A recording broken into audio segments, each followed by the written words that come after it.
Michael Walker built empires from scratch, but now time is the one thing he can't buy. When a billionaire tech mogul receives a fatal diagnosis, he begins quietly preparing for the end, until a chance encounter outside a children's hospital changes everything. Sitting alone in a wheelchair is Emma, a 6-year-old girl whose future seems just as limited as his. But when he takes her in for one night, her presence begins to thaw the walls around his heart. What begins as compassion soon unravels a devastating conspiracy, forcing Michael to question everything: his family, his company, and even the past he thought he knew. Why was Emma abandoned? What secret connects her to his legacy? And how far would someone go to steal a future? Subscribe now for emotional, thought-provoking stories that will stay with you long after the credits roll. The sharp scent of antiseptic lingered in the air as Michael Walker exited the cancer center at UCSF. The word terminal rang in his ears like a bell tolling inside a cathedral. Solemn, final. Stage 4, pancreatic cancer. 3 months. Maybe 4, if his body responded to the experimental treatment. It was strange how quietly the world continued spinning after a death sentence had been whispered into your bloodstream. He walked alone through the twilight, his tailored coat barely shielding him from the chill that had begun to creep into his bones, a chill that was no longer just from the San Francisco wind. His driver, Charles, waited dutifully by the curb of his black Maserati, but Michael waved him off. "I'll walk." "But sir—" "I said I'll walk," Michael repeated, gently but firmly.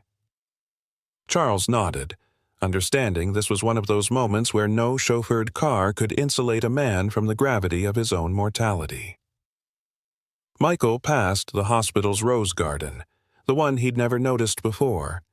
It shimmered under a haze of city light, forgotten by the world but blooming stubbornly in the shadows. That's when he saw her.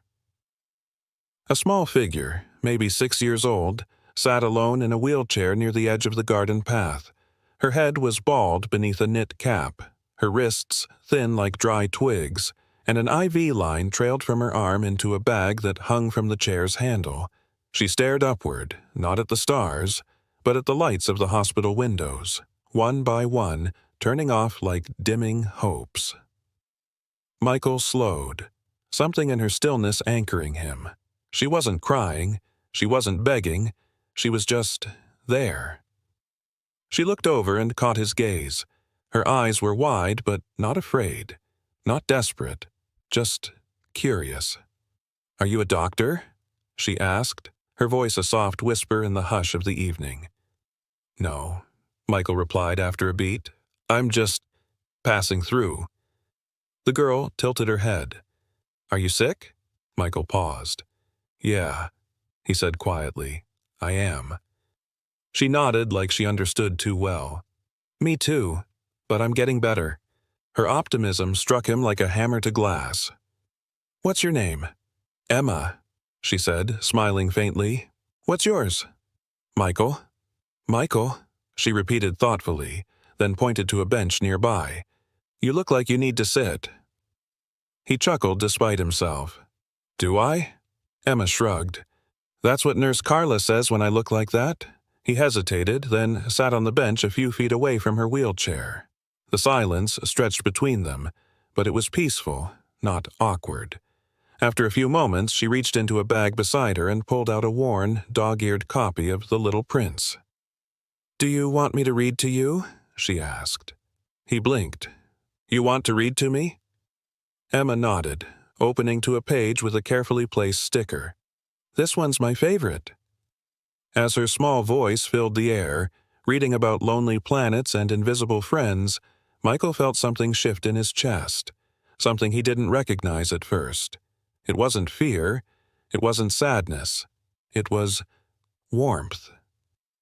By the time she finished the chapter, her eyes were heavy and her breathing slower. The IV bag had emptied. The night was getting colder. "Where's your family?" he asked gently. Emma didn't answer. Her silence spoke louder than anything. He looked around. No nurse, no orderly, no one searching for a lost child. Just the girl, alone. "Come on," he said, finally standing. "You're coming with me." Emma looked up. "Where?" "I have a place nearby, just for tonight. I promise I won't let anything happen to you." She studied him for a moment, then nodded trustfully. "Okay."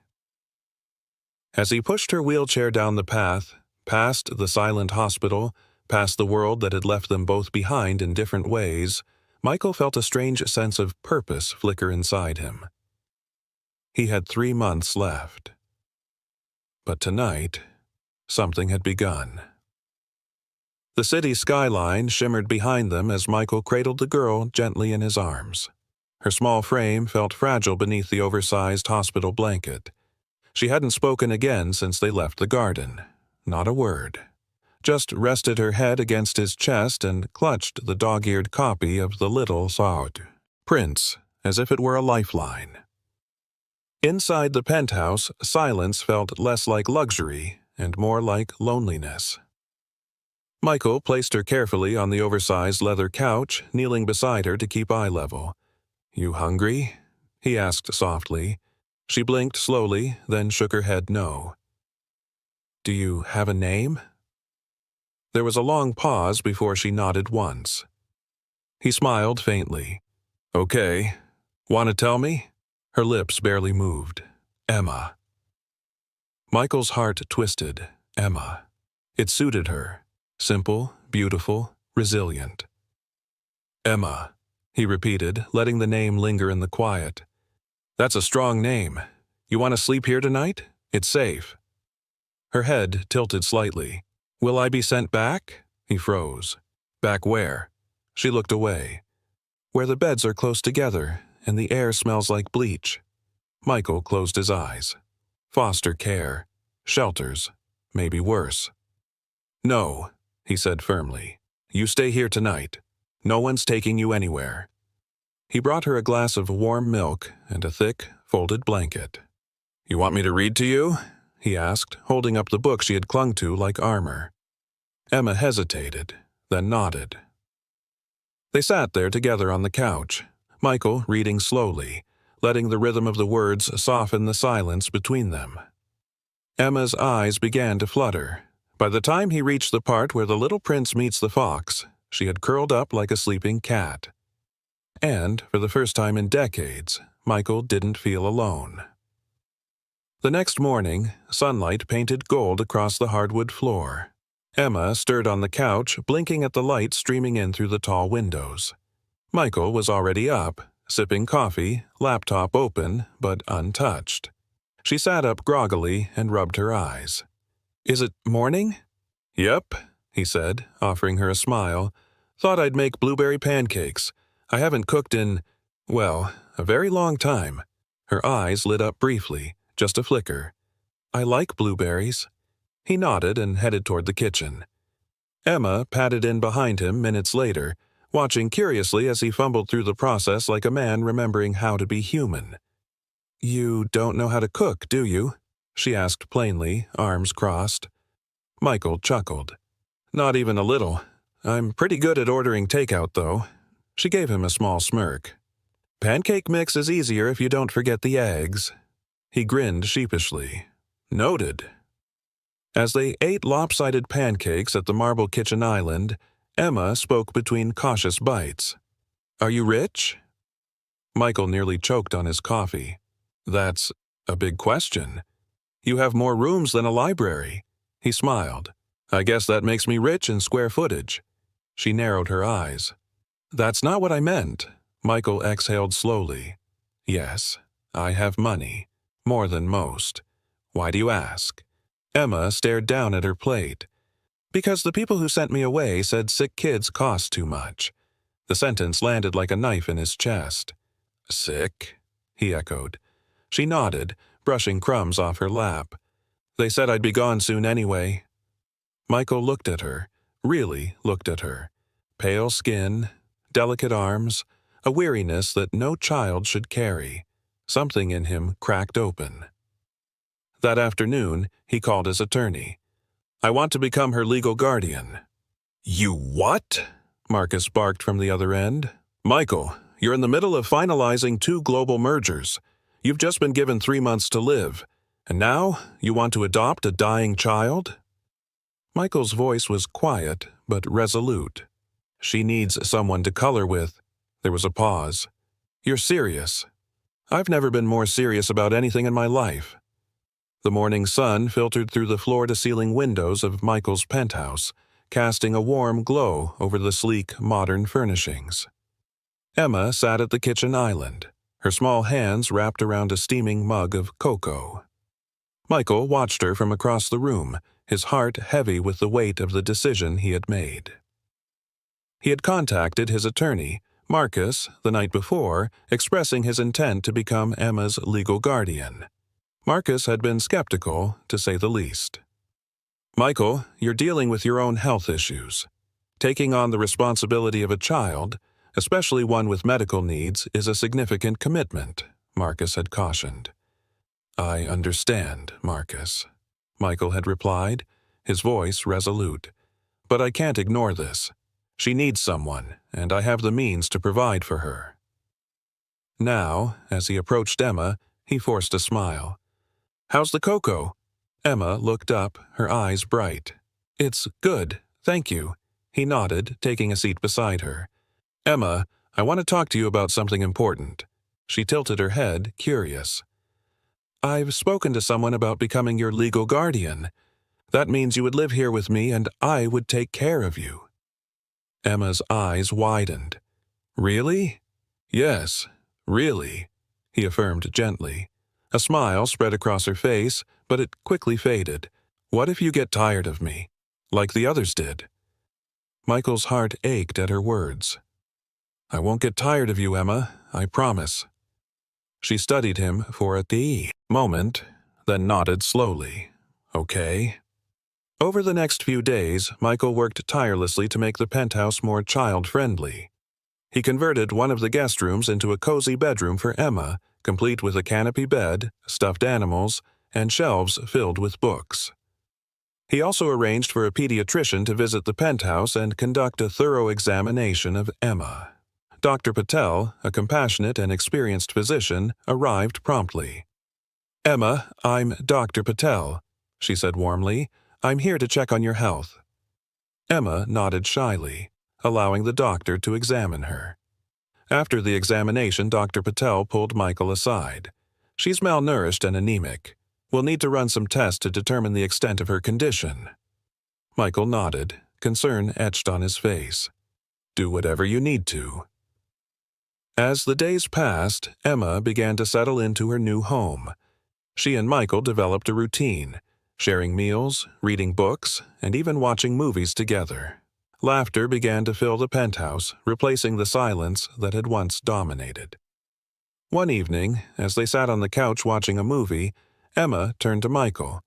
"Do you have any family?" He hesitated. "I have a sister, Margaret. We're not very close." "Why not?"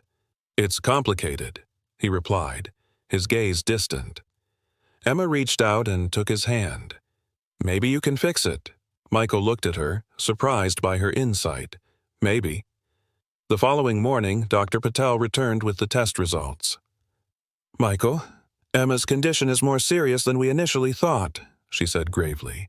"She has a rare blood disorder that requires immediate treatment." Michael's stomach dropped. "What are her chances?" "With proper care and treatment, she has a fighting chance," Dr. Patel assured him. "I'll do whatever it takes," Michael vowed. He turned to Emma, who had been listening quietly. "We're going to get you the best care possible, okay?" Emma nodded, her eyes filled with trust. As Michael watched her, he felt a renewed sense of purpose. He had made a promise to protect her, and he intended to keep it, no matter what challenges lay ahead. The hum of the city faded into the background as Michael sat on the edge of the hospital bed, his hand wrapped gently around Emma's much smaller one. Tubes snaked out from the little girl's arms, and the soft beeping of machines pulsed in rhythm with his thudding heart. Her cheeks, flushed with a feverish pink, made her look even more fragile than she already was. Dr. Patel stood nearby, her expression composed but solemn. "Emma had a seizure last night," she began quietly. "We stabilized her, but the underlying cause is still unknown. I've ordered additional scans and blood work. Something isn't adding up." Michael's voice was low but firm. "Do whatever you need to. Spare no expense." Dr. Patel nodded, understanding the gravity behind his words. "I'll be back shortly." When the door clicked shut behind her, Michael turned his gaze back to Emma. She stirred, her eyelids fluttering before her eyes blinked open slowly.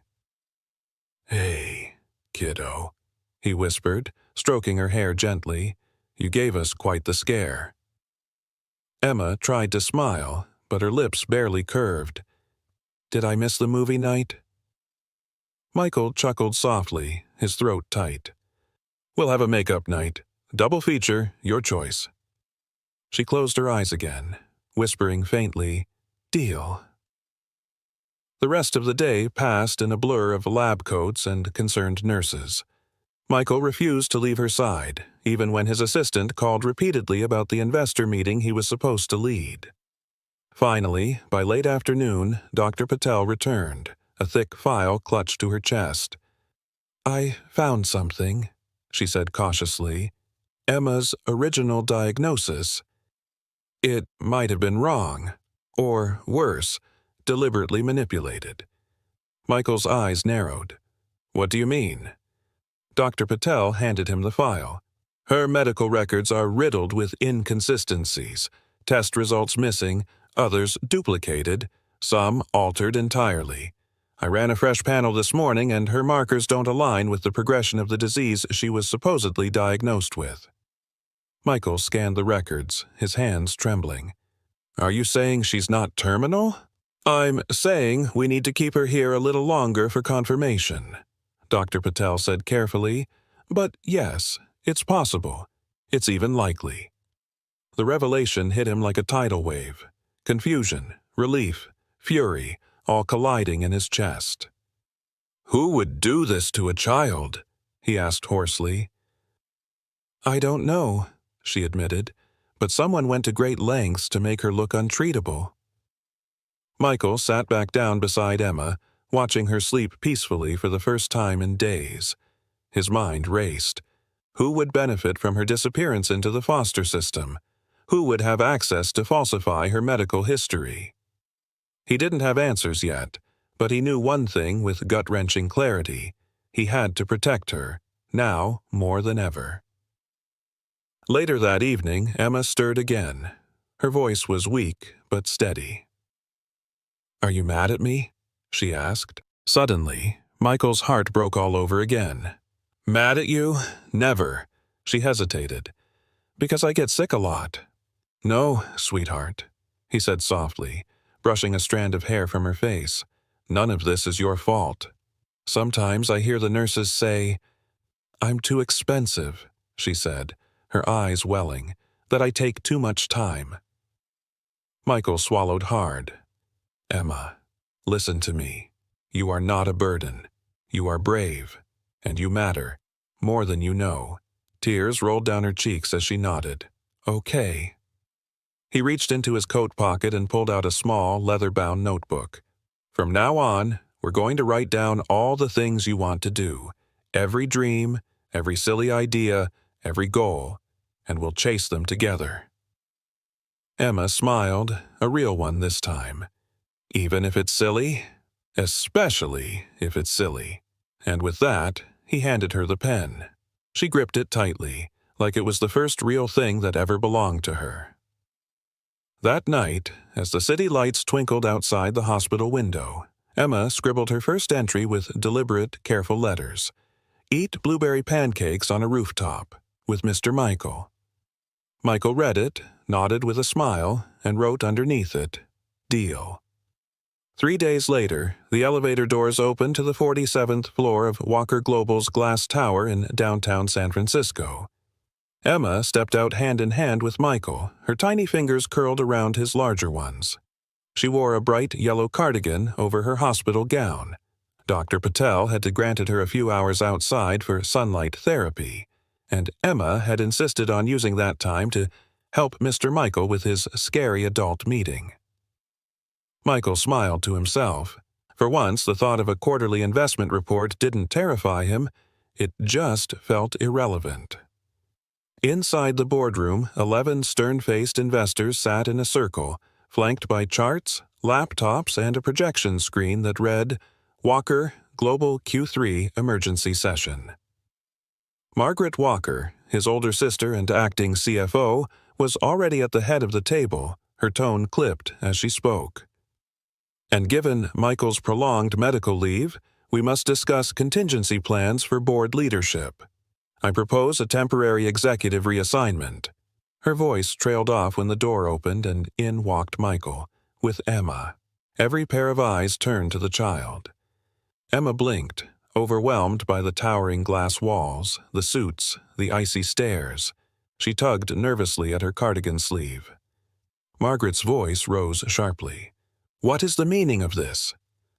Michael held up a hand calmly. "Before we talk about forecasts and acquisitions, I want you all to meet someone. This is Emma. She's 6. She's been through more in her short life than most of us in this room ever will, and today she's here to remind us what really matters." There was an uncomfortable silence. One executive coughed, another shifted in his seat. Emma looked up at Michael and whispered, "Should I say the thing?" He knelt down beside her. "Only if you want to." She stepped forward, her small voice barely rising above the hum of the air conditioning. "I'm not scary. I'm just sick, and being sick alone is scarier than being sick with someone who stays." Michael watched as her words floated across the boardroom like a breeze cutting through cold marble. Even the most stone-faced investor looked away, blinking. Margaret's lips pressed into a thin line. "This is a business, not a daycare. We need to stay focused." Emma looked up at her. Sometimes staying focused means remembering people matter more than numbers. A few executives nodded faintly. Michael straightened. "Margaret, I've heard your proposal, but I'm not stepping away. Not now. Not when my company is becoming what I always hoped it would be, a force for good. If anyone has a problem with that, the door is right there." No one moved. Later, in the executive lounge, as Emma stirred whipped cream into her hot chocolate, Margaret approached Michael with a practiced smile. "You've always had a flair for drama," she said, "but parading a sick child into a boardroom? That was new, even for you." Michael sipped his coffee. "I didn't bring her in to win votes. I brought her in because she deserves to be seen." Margaret's voice hardened. "What exactly is she to you?" He turned to face her, his tone cool but firm. "She's a human being, Margaret. Something this company forgot how to value." She narrowed her eyes. "You're making decisions with your heart. That's a weakness." "No," he said quietly. "That's my strength now." As Margaret walked away, her heels clicking sharply against the tile, Emma slid into the seat beside him.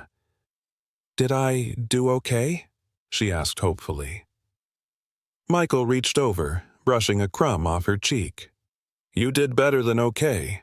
You reminded them what courage looks like." That evening, back in the penthouse, Emma added another item to their notebook.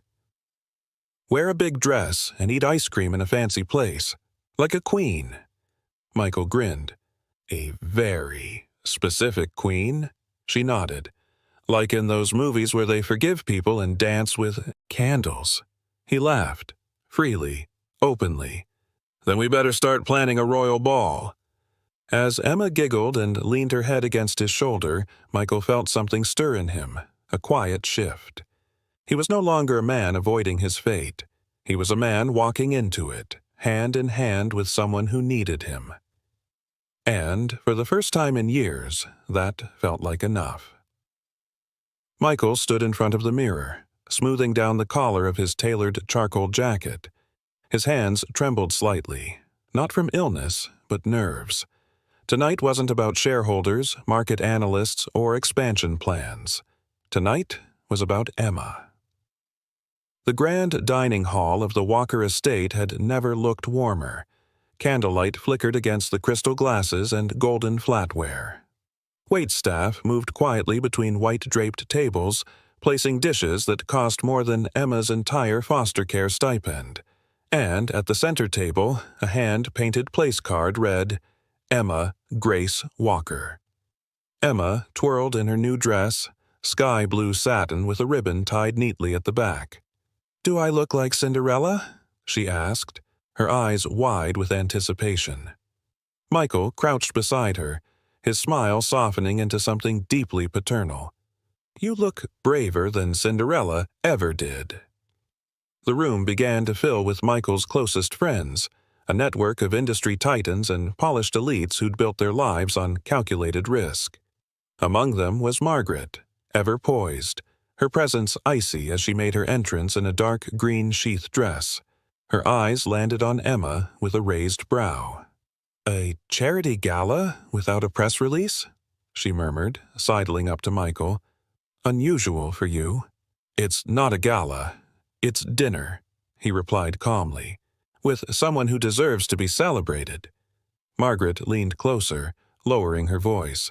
"You're jeopardizing everything for a child who doesn't even carry your name." Emma had approached just in time to hear it. She looked between the two adults, her face blank but her small hands curling into fists at her sides. "Actually," Emma said clearly, "he told me names don't matter when someone chooses to stay." The air went still. Guests paused mid-sip. Margaret blinked, clearly caught off guard. Michael gently placed a hand on Emma's shoulder. "Would you like to sit beside me?" Emma nodded. Margaret said nothing more that night. Dinner proceeded with practiced elegance. Lobster bisque, herb roasted duck.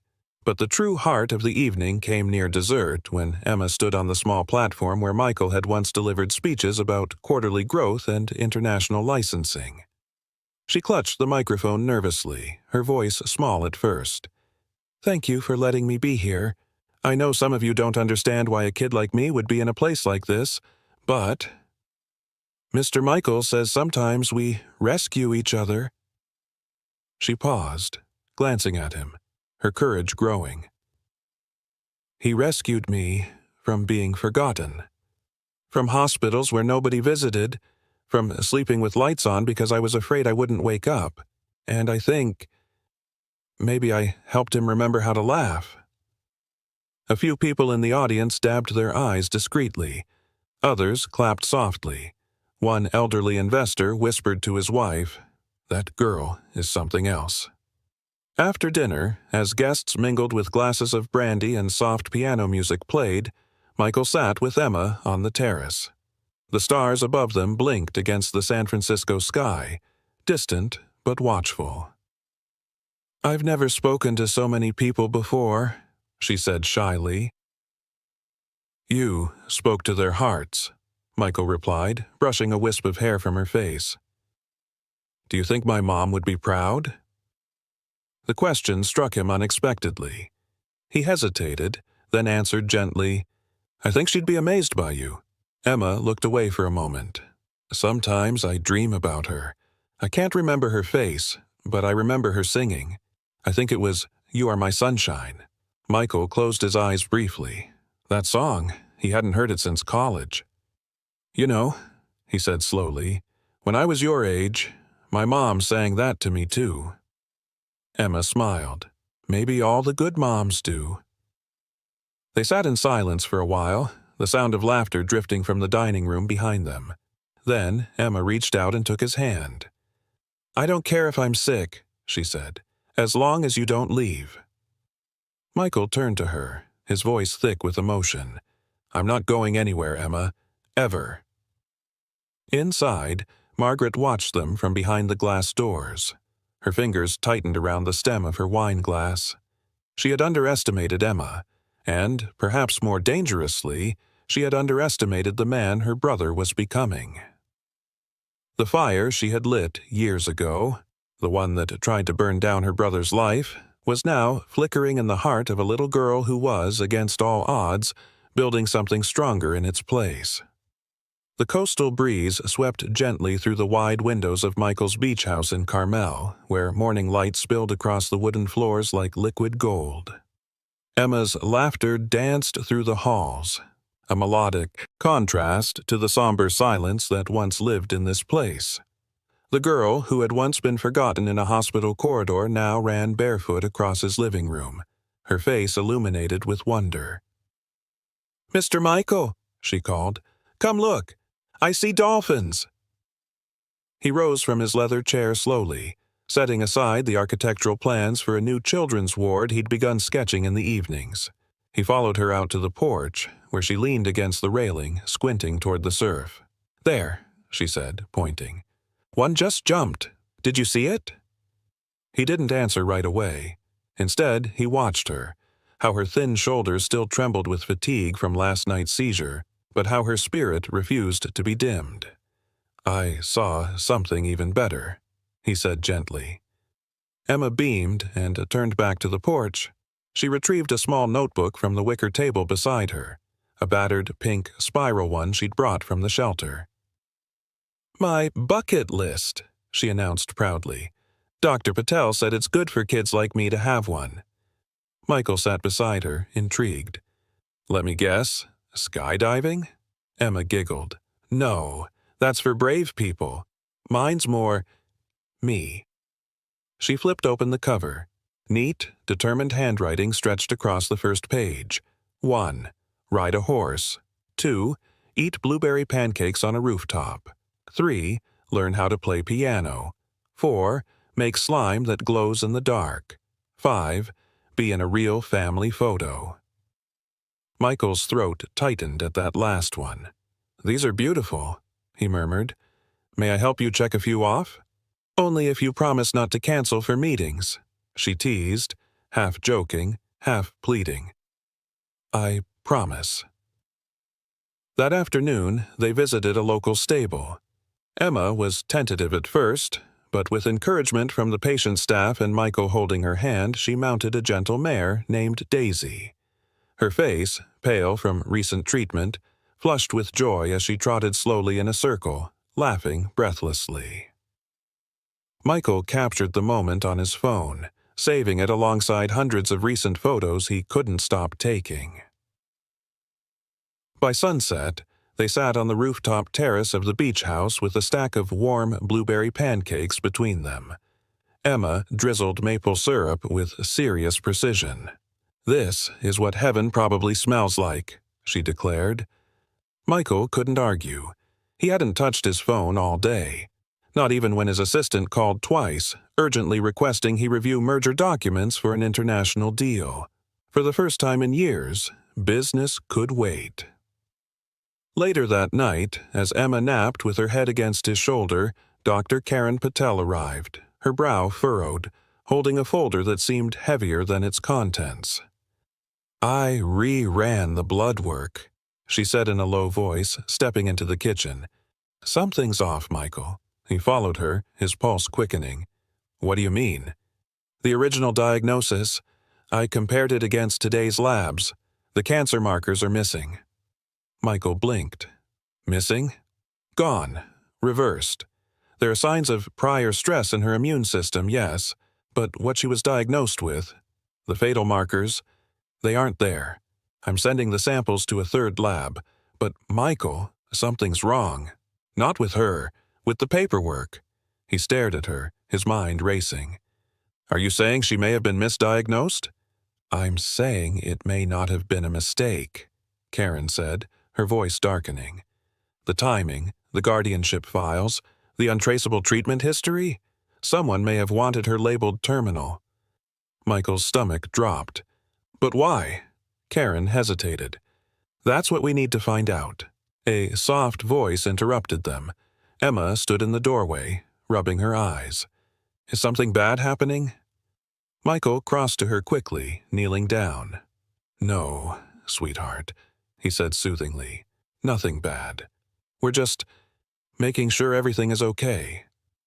She tilted her head. Did I break a rule? No, he whispered, pulling her into a hug. You did everything right. As he held her, Michael knew one thing for certain. He would tear apart every thread of the system that had failed her. Because this wasn't just a bucket list anymore, it was a life worth protecting. And someone had tried to take that life from her. The morning after Dr. Patel's chilling revelation, the beach house felt strangely still. Even the waves crashed more softly against the shore, as though the ocean itself sensed the weight of suspicion hanging in the air. Michael stood at the kitchen counter, pouring pancake batter into a hot skillet with careful deliberation. Across the room, Emma was hunched over a sketch pad, tongue poking from the corner of her mouth in intense concentration. "I'm making you something," she said without looking up. "Oh yeah?" he asked, flipping a golden flapjack. "Can I have a hint?" She held up the pad proudly. "It's our science lab. You said I could have one." He set the spatula down, turning to examine her drawing. It was meticulous. Shelves lined with beakers, a microscope taller than she was, even labeled drawers for DNA stuff and glow-in-the-dark experiments. In the corner of the page, she'd drawn herself wearing oversized safety goggles. "It's perfect," he whispered, genuinely moved. Later that day, construction crews arrived at the main residence in Pacific Heights. Under Michael's direction and Emma's occasionally enthusiastic supervision, they began converting the guest library into a state-of-the-art, child-friendly lab and adjoining art studio. While workers installed lab benches and child-safe chemical cabinets, Michael pulled Karen aside in his study. "I want surveillance footage pulled from the hospital," he said firmly, "from the night she was admitted, and access logs to her medical file." Karen nodded. "I've already started discreetly, but this goes deep, Michael. If someone manipulated her records, it wasn't done by a nurse looking for overtime.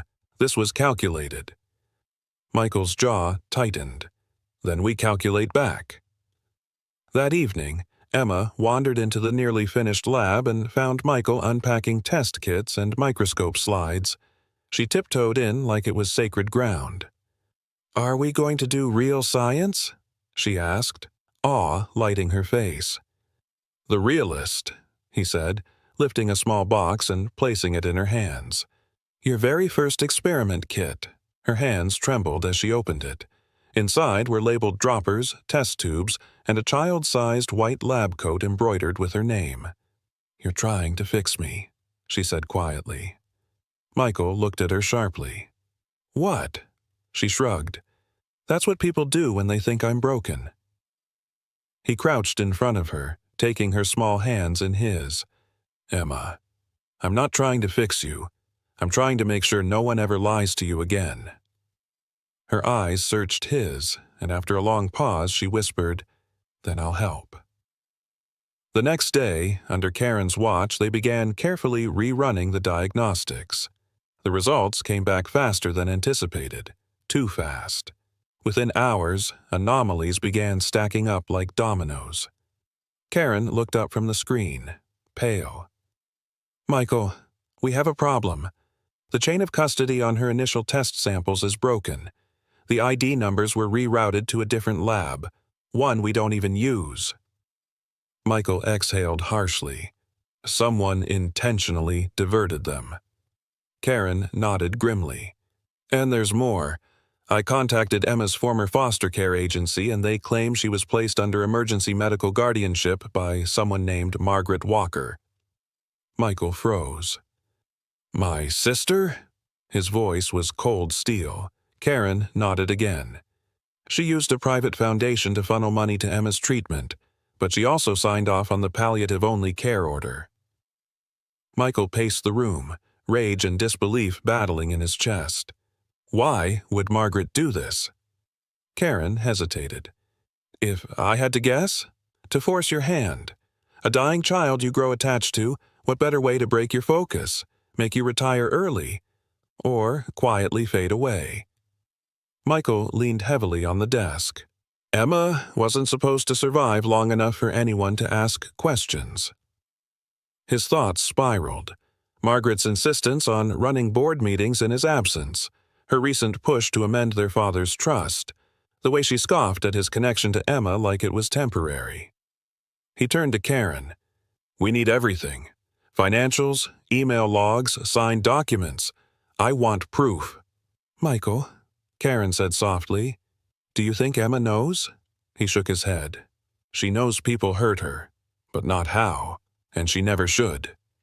From the hallway came the sound of a piano, tentative, halting notes. Michael stepped out to find Emma tapping the keys on a small keyboard someone had set up. She was trying to play Twinkle, Twinkle, Little Star, her face scrunched in concentration. She looked up when she saw him. "I'm not very good yet." "You're perfect," he said, and meant it. As she played again, each note wobbly but brave, Michael made a silent vow. The people who failed her would answer for it, and the one who betrayed them both, his own flesh and blood, would finally face the consequences. The walls of Michael's Pacific Heights estate felt colder now, not from the fog rolling off the bay, but from the revelation that someone he once trusted most had quietly weaponized a child's life to advance her own agenda, Margaret. He stared at the manila folder on his desk, the final piece in the puzzle Karen and his private team had assembled. Inside were payment records, forged documents, and a notarized medical order signed under a shell company linked to the Walker Family Trust. The trust Margaret had been managing for the last 6 years.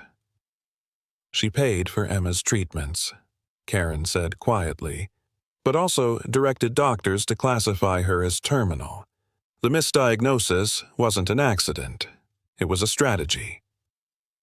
Michael closed the folder, his jaw tight with disbelief and grief. "She manipulated the diagnosis to get me out of the way, and nearly ended a child's life in the process," Karen added, fury rising in her voice. But the twists didn't stop there. Jessica Harris, a former biochemist who had once worked at Carter MedTech, Margaret's pharmaceutical subsidiary, had recently come forward. She'd left a voicemail with Michael's assistant after seeing news of the Walker Foundation's work with pediatric care. "I think you need to hear my story," she said. "It's about your daughter." That word rang in his ears like an alarm bell. Later that week, Jessica sat in the sunroom across from Michael, her hands wrapped tightly around a mug of untouched tea. Her voice trembled as she spoke. 10 years ago, I was a junior researcher. Margaret fired me after I reported questionable ethics violations tied to a trial drug. She called me unstable and threatened to blacklist me from the industry." Michael listened, his face unreadable, every detail sinking deep. "I was 3 months pregnant when I lost my job," Jessica continued. "I signed over custody under pressure. She said it was the only way I'd avoid legal trouble for violating non-disclosure agreements. But the child, Emma, she's—" Michael's breath caught. "Are you saying she's your daughter?" Jessica nodded tearfully. "And yours." The room went quiet. Even the sounds of the city beyond the window seemed to vanish. Michael looked down, his hands trembling slightly on the arms of his chair. "I never knew," he whispered. "Jessica, I never knew." "I believe you," she replied, her voice raw, "because Margaret never wanted you to know. She made sure of it." Michael stood and paced the room, the sheer magnitude of betrayal pressing down on his chest like a weight. "She stole my daughter," he said, almost to himself. "She stole a decade of her life." Jessica placed something gently on the coffee table. A worn photograph of Emma as a toddler, holding a stuffed lion. On the back, in faded ink, were the words, "For Daddy, when he finds us." "I kept everything," she said softly. "I never stopped believing the truth would come out." Michael sat again, slower this time, grief and rage settling deep in his bones. "We're going to fix this," he said, his voice trembling with conviction. "All of it." Within hours, his legal team mobilized. He handed over the compiled evidence, fraudulent diagnoses, falsified custody documents, and corporate records linking Margaret directly to the cover-up. Karen added quietly, "If we bring this to court, Margaret could face charges for obstruction, medical fraud, and unlawful custody acquisition." "She deserves worse," Michael murmured, "but the truth will do." As the sun dipped below the San Francisco skyline, casting the room in the golden hues, Emma ran in, her curls bouncing as she clutched a drawing. "Look what I made."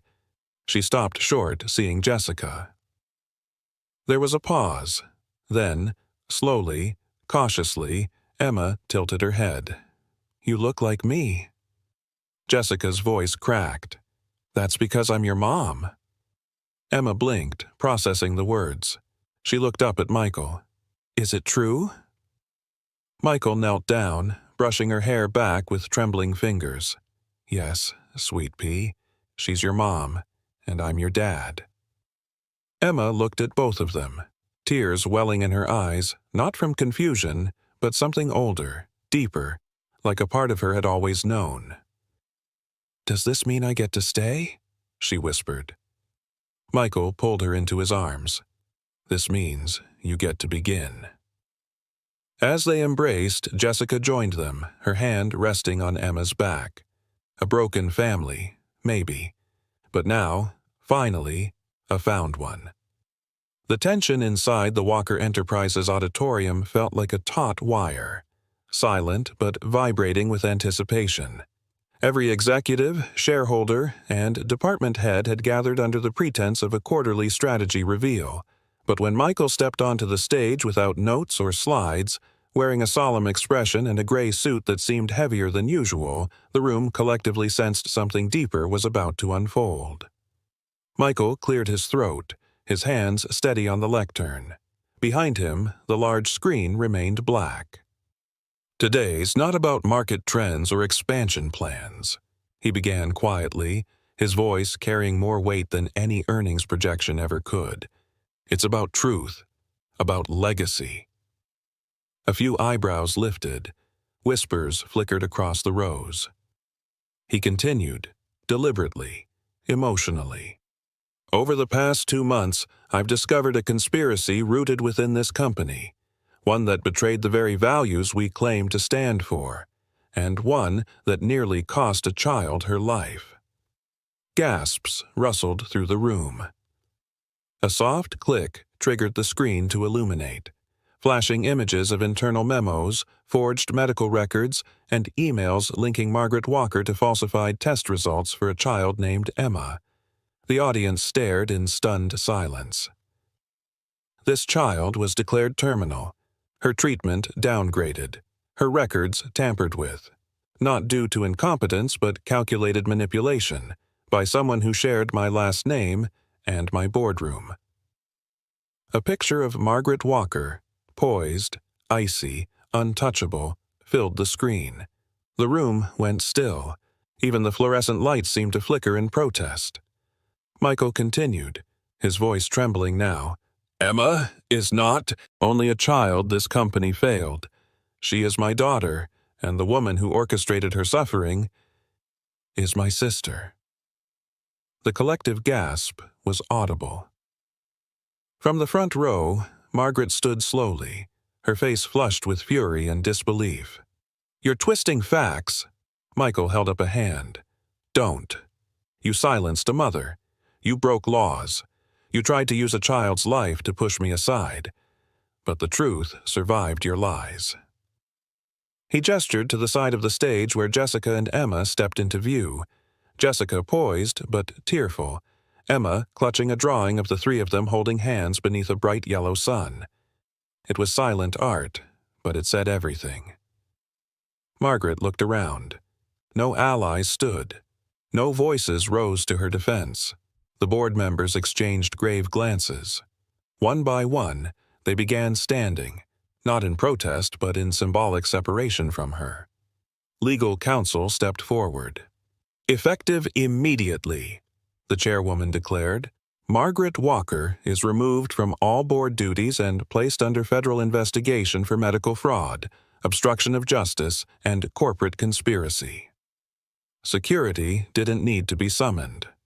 Margaret turned and stormed out, heels echoing with hollow finality down the corridor.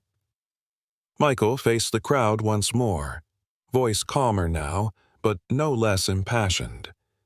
Walker Enterprises will not be remembered for silence. We'll be remembered for the courage to change. For those we failed, we now rise. The auditorium erupted, not in applause, but a solemn standing ovation, not for victory, but for the beginning of accountability. Later, in the executive lounge, Michael sat beside Jessica as Emma proudly played her rendition of Twinkle, Twinkle, Little Star on a small keyboard one of the engineers had brought up. Her fingers missed notes, but her face beamed with confidence. She was finally being seen. Jessica turned to him. "You didn't have to make it public." Michael looked at her tenderly. "I did, because secrets are what broke this family the first time. Truth is what's building it back." Jessica reached for his hand, lacing her fingers through his. "She knows you're her dad now. She knows you chose her." Michael watched their daughter, her curls bouncing as she swayed with the notes. "I'd choose her 1,000 times over." In the hallway, team members from marketing, tech, and HR had gathered quietly, peeking through the glass. Not as employees watching a CEO, but as human beings witnessing a father reclaim his heart.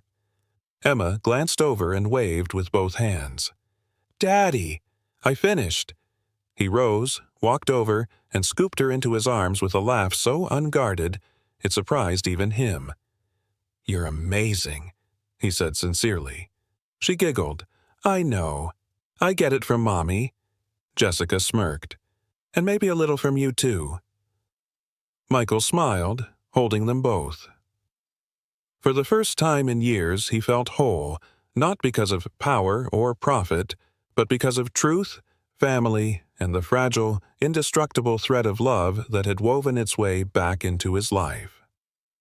The seasons turned slowly in San Francisco, but in Michael Walker's life, everything had changed in the span of one profound year. The once sterile halls of his Pacific Heights mansion now echoed with laughter, spilled crayons, and the distant melody of a child's piano practice. His world no longer revolved around acquisitions or board meetings. It pulsed gently around the rhythm of bedtime stories, doctor's appointments, and soft good nights. Emma had grown stronger, noticeably, wonderfully stronger. Her cheeks had color now. Her hair, once thin and patchy from hospital visits, had filled in with wild curls that Jessica loved to braid every Sunday morning. The girl who once sat silently by a hospital garden now woke up with questions. Always questions. Why do bees dance? Can you name every constellation? Why do hearts break and still beat?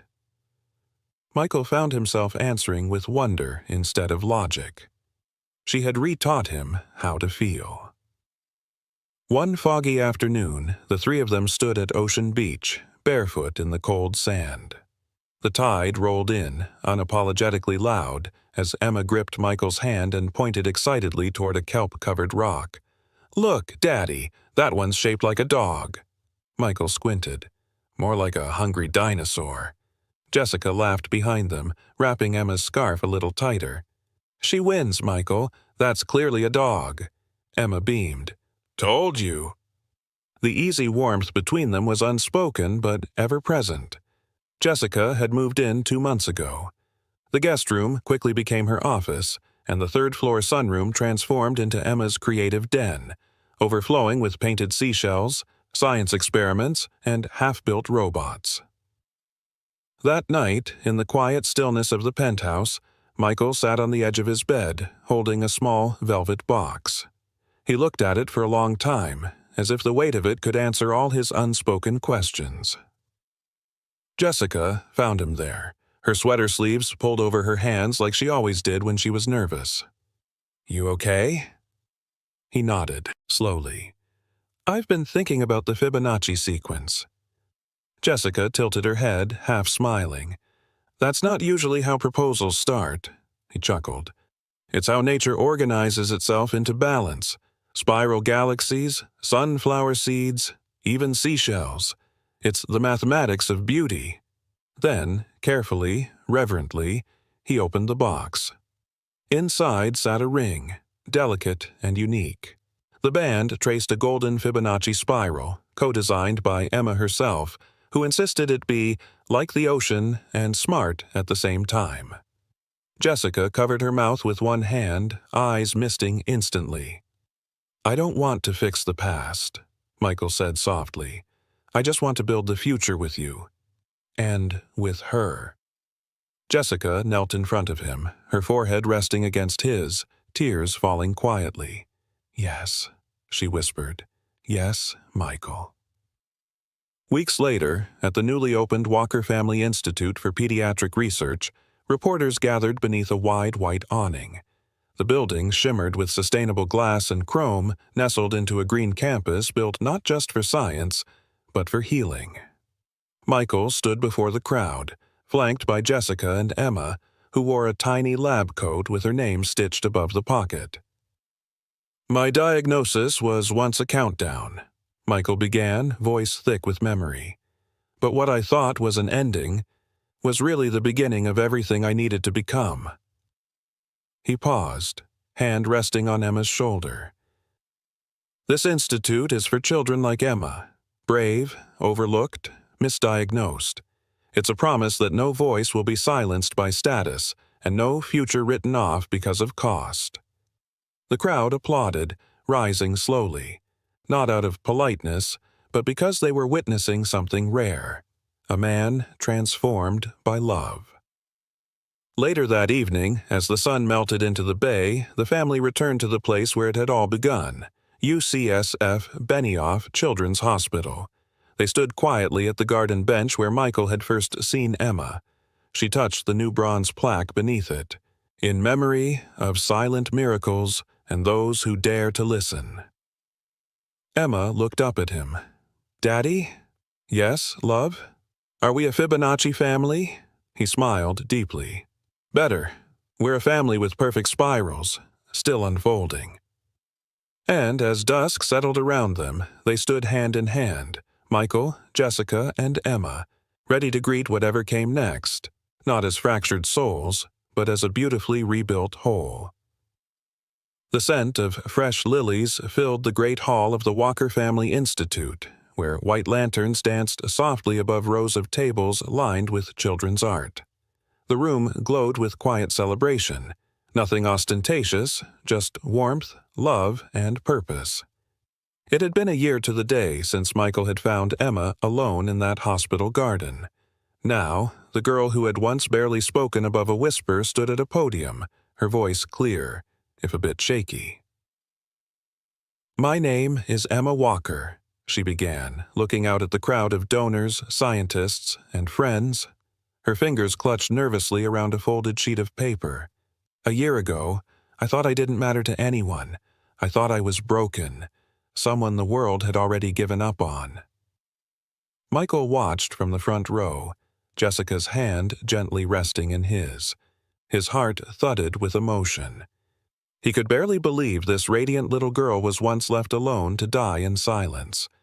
She now stood as a symbol, not just of survival, but of healing, of truth, of a second chance that bloomed into a future none of them could have predicted. Emma took a breath, her eyes flicking toward him. Then someone listened. Someone stopped and saw me. And now, because he believed in me, I believe in myself. The audience applauded, many dabbing at their eyes. Emma grinned shyly and skipped down the stage steps, running straight into Michael's arms. He scooped her up as the room erupted in a standing ovation. After the event, they returned to their home, no longer a cold monument of wealth, but a lived-in space filled with the echoes of shared meals, bedtime lullabies, and Emma's giggles bouncing off the walls. As they kicked off their shoes in the foyer, Jessica held up a small envelope. What's this? Michael asked. Jessica smirked. From Emma. She said we weren't allowed to open it until after the gala. He carefully tore the seal. Inside was a hand-drawn picture. Stick figures with oversized hearts and glasses, stars in the sky, and a big house with a sign on the lawn. Family lives here. Below, in her careful print, Emma had written, "Thank you for choosing me. I'd choose you back, every time." Michael blinked rapidly, unable to speak. Jessica leaned her head on his shoulder, silent tears of joy streaming down her cheeks. After all the loss, all the deception, all the years Michael had poured into building an empire to distract from his own emptiness, this was the only reward he ever truly needed. 2 weeks later, in a quiet courtroom tucked inside San Mateo County's Family Court Division, Michael and Jessica stood before a judge. Emma sat between them, holding both their hands. She wore a yellow sundress and a sunflower pin in her hair. The judge reviewed the paperwork, adjusted his glasses, and smiled kindly. "Is it the wish of this court to finalize the adoption of Emma Grace Walker?" Jessica answered first, her voice full of unshakable conviction. "Yes, Your Honor." Michael cleared his throat, emotion catching in his chest. "Absolutely. With everything I am." Emma beamed, squeezing their hands tighter. The gavel struck. "Then it is done. Emma Grace Walker is now, in every legal and loving sense, your daughter." The room erupted in cheers, and Michael bent to kiss the top of Emma's head. "We're officially yours now," he whispered, and she laughed, radiant. That evening they visited the garden at UCSF Benioff Children's Hospital one last time, not in grief, but in gratitude. Emma carried a small potted sunflower, her favorite. She knelt beside the bronze plaque beneath the bench and placed it gently in the soil. "This is for the old me," she whispered, "so she always remembers someone cared." As they walked away, Michael turned one last time to look at the garden. The spot where he once found despair now bloomed with memory and meaning. The weight in his chest, once heavy with deadlines, guilt, and loneliness, had been replaced by something new, something lighter, something alive. Back at the house, Emma curled up on the couch between them, dozing off during her favorite movie. Jessica covered her with a soft quilt, and Michael leaned back, watching the fire dance in the hearth. "I used to think legacy meant buildings, patents, power," he said quietly. "But now I know. It's moments like this. It's her." Jessica smiled and gently laced her fingers with his. "She's your masterpiece." "No," he replied softly, his voice full of reverence. "She's our beginning." The screen faded to black as the credits of the movie rolled, but in their living room, and in their lives, something far more profound had just begun.